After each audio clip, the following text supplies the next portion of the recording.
Уже почти hamma bizda ChatGPT ishlatish boshladi. Masalan, O'zbekistonda ham endi молодежь 100% ishlatadi hamma.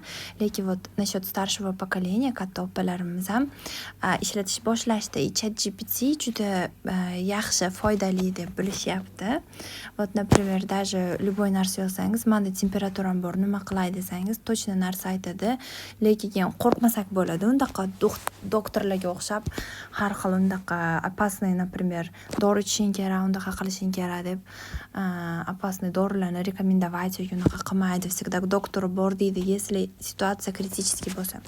Endi agar ChatGPT ishlatsangiz, men sizlarga Cloudni ham советовать qilaman.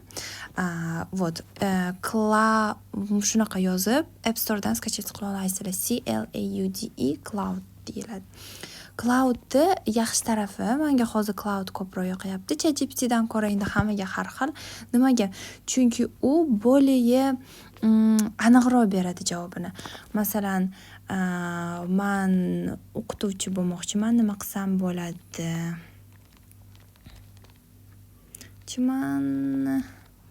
Nima qilsam bo'ladi? Endi запятой точкаlarni все пропустить qildim. Chunki baribir tushunib oladi. Tak, mana ta'lim oling yoki o'zingizga yaxshi bo'ladigan amaliyot o'ting, baribir xatolar bor, o'zbek tilida baribir. Ish o'tang desam bo'ladimi?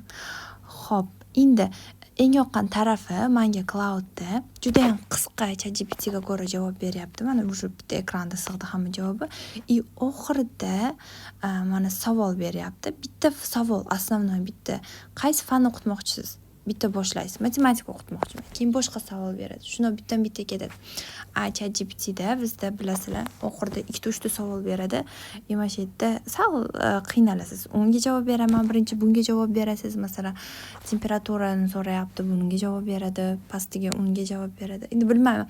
Balki bu ko'p narsa bo'lmasa kerak, razницasi bo'lmasa kerak. Lekin Cloud menga hozircha yoqyapti. Men sizlarga ham советовать qilaman. Ishlatib ko'ringlar Cloudni, тоже интересно, qiziqarli.